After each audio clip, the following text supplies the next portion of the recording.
Praise Lord. ഉൽപ്പത്തി പുസ്തകം 32-ാം അധ്യായം 1 മുതൽ 32 വരെയുള്ള വേദഭാഗങ്ങൾ. യാക്കോബ് തൻ്റെ വഴിക്ക് പോയി. ദൈവത്തിൻ്റെ ദൂതന്മാർ അവൻ്റെ എതിരെ വന്നു. യാക്കോബ് അവരെ കണ്ടപ്പോൾ ഇത് ദൈവത്തിൻ്റെ സേന എന്ന് പറഞ്ഞു. ആ സ്ഥലത്തിന് മഹനയിം എന്ന് പേരിട്ടു. അനന്തരം യാക്കോബ് ഏദോം നാടായ സേയീർ ദേശത്ത് തൻ്റെ സഹോദരനായ ഏശാവിൻ്റെ അടുക്കൽ തനിക്ക് മുമ്പായി ദൂതന്മാരെ അയച്ചു.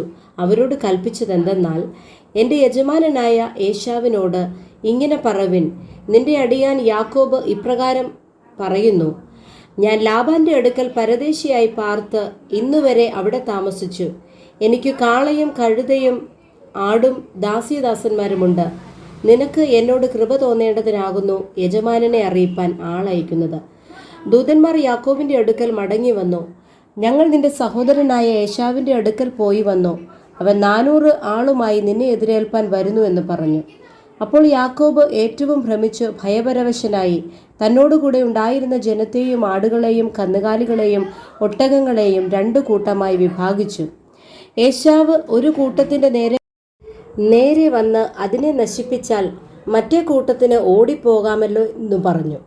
പിന്നെ യാക്കോബ് പ്രാർത്ഥിച്ചത്, എൻ്റെ പിതാവായ അബ്രഹാമിൻ്റെ ദൈവവും എൻ്റെ പിതാവായ ഇസഹാക്കിൻ്റെ ദൈവവുമായുള്ളവേ, നിന്റെ ദേശത്തേക്കും നിന്റെ ചാർച്ചക്കാരുടെ അടുക്കലേക്കും മടങ്ങിപ്പോക. ഞാൻ നിനക്ക് നന്മ ചെയ്യുമെന്ന് എന്നോട് അരുളി ചെയ്ത യഹോവേ, അടിയനോട് കാണിച്ചിരിക്കുന്ന സകല ദയയ്ക്കും സകല വിശ്വസ്തതയ്ക്കും ഞാൻ അപായമത്രേ. ഒരു വടിയോടുകൂടി മാത്രമല്ലോ ഞാൻ ഈ യോർദാൻ കടന്നത്. ഇപ്പോഴോ ഞാൻ 2 കൂട്ടമായി തീർന്നിരിക്കുന്നു. എൻ്റെ സഹോദരനായ ഏശാവിൻ്റെ കയ്യിൽ നിന്ന് എന്നെ രക്ഷിക്കണമേ. പക്ഷെ അവൻ വന്ന് എന്നെയും മക്കളോടുകൂടെ തള്ളയെയും നശിപ്പിക്കുമെന്ന് ഞാൻ ഭയപ്പെടുന്നു. നീയോ, ഞാൻ നിന്നോട് നന്മ ചെയ്യും. നിന്റെ സന്തതിയെ പെരുപ്പം കൊണ്ട് എണ്ണിക്കൂടാത്ത കടൽക്കരയിലെ മണൽ പോലെ ആക്കുമെന്ന് അരുളി ചെയ്തുവല്ലോ. അന്നു രാത്രി അവൻ അവിടെ പാർത്തു.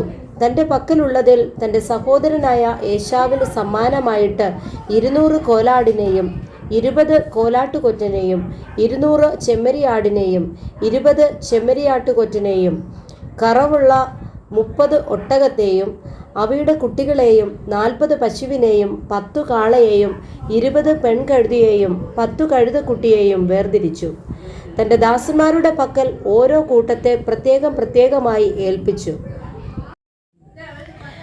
തൻ്റെ ദാസന്മാരോട്, നിങ്ങൾ എനിക്ക് മുമ്പായി കടന്നുപോയി അതത് കൂട്ടത്തിനു മധ്യേ ഇടയിടുവിൻ എന്ന് പറഞ്ഞു.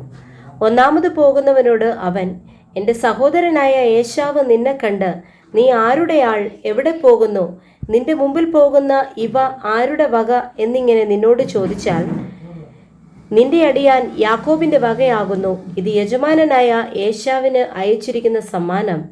അത് അവനും പിന്നാലെ വരുന്നു എന്ന് നീ പറയണമെന്ന് കൽപ്പിച്ചു. രണ്ടാമത്തവനോടും മൂന്നാമത്തവനോടും കൂട്ടങ്ങളെ നടത്തിക്കൊണ്ടു പോകുന്ന എല്ലാവരോടും, നിങ്ങൾ ഏശാവിനെ കാണുമ്പോൾ ഇപ്രകാരം അവനോട് പറവിൻ, അതാ നിന്റെ അടിയാൻ യാക്കോബ് പിന്നാലെ വരുന്നു എന്നും പറവിനെന്ന് അവൻ കൽപ്പിച്ചു. എനിക്ക് മുമ്പായി പോകുന്ന സമ്മാനം കൊണ്ട് അവനെ ശാന്തമാക്കിയിട്ട് പിന്നെ ഞാൻ അവൻ്റെ മുഖം കണ്ടുകൊള്ളാം. പക്ഷെ അവന് എന്നോട് ദയ തോന്നുമായിരിക്കും എന്ന് പറഞ്ഞു. അങ്ങനെ സമ്മാനം അവൻ്റെ മുമ്പായി പോയി. അവനോ അന്ന് രാത്രി കൂട്ടത്തോടുകൂടെ പാർത്തു. രാത്രിയിൽ അവൻ എഴുന്നേറ്റ് തൻ്റെ 2 ഭാര്യമാരെയും 2 ദാസിമാരെയും 11 പുത്രന്മാരെയും കൂട്ടി യബ്ബോക്ക് കടവ് കടന്നു. അങ്ങനെ അവൻ അവരെ കൂട്ടി ആറ്റിനക്കരെ എത്തി. തനിക്കുള്ളതൊക്കെയും അക്കരെ കടത്തിയ ശേഷം യാക്കോബ് തനിയെ ശേഷിച്ചു. അപ്പോൾ ഒരു പുരുഷൻ ഉഷസ്സാകുവോളം അവനോട് മല്ല് പിടിച്ചു. അവനെ ജയിക്കയില്ല എന്ന് കണ്ടപ്പോൾ അവൻ അവൻ്റെ തുടയുടെ തടം തൊട്ടു. ആകയാൽ അവനോട് മല്ല് പിടിക്കയിൽ യാക്കോബിൻ്റെ തുടയുടെ തടം ഉളുക്കിപ്പോയി. എന്നെ വിടുക, ഉഷസ്സുദിക്കുന്നുവല്ലോ എന്ന് അവൻ പറഞ്ഞതിന്, നീ എന്നെ അനുഗ്രഹിച്ചല്ലാതെ ഞാൻ നിന്നെ വിടുകയില്ല എന്ന് അവൻ പറഞ്ഞു. നിന്റെ പേർ എന്ത് എന്ന് അവൻ അവനോട് ചോദിച്ചതിന്, യാക്കോബ് എന്നവൻ പറഞ്ഞു.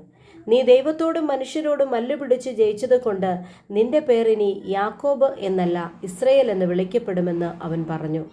യാക്കോബ് അവനോട്, നിന്റെ പേർ എനിക്ക് പറഞ്ഞു തരണമെന്ന് അപേക്ഷിച്ചു. നീ എൻ്റെ പേർ ചോദിക്കുന്നത് എന്ത് എന്ന് അവൻ പറഞ്ഞു. അവിടെ വെച്ച് അവനെ അനുഗ്രഹിച്ചു.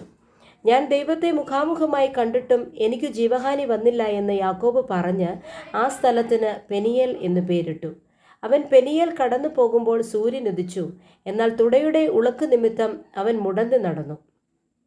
അവൻ യാക്കോബിൻ്റെ തുടയുടെ തടത്തിലെ ഞരമ്പ് തൊടുക കൊണ്ട് ഇസ്രയേൽ മക്കൾ ഇന്നുവരെയും തുടയുടെ തടത്തിലെ ഞരമ്പ് തിന്നാറില്ല. Praise Lord.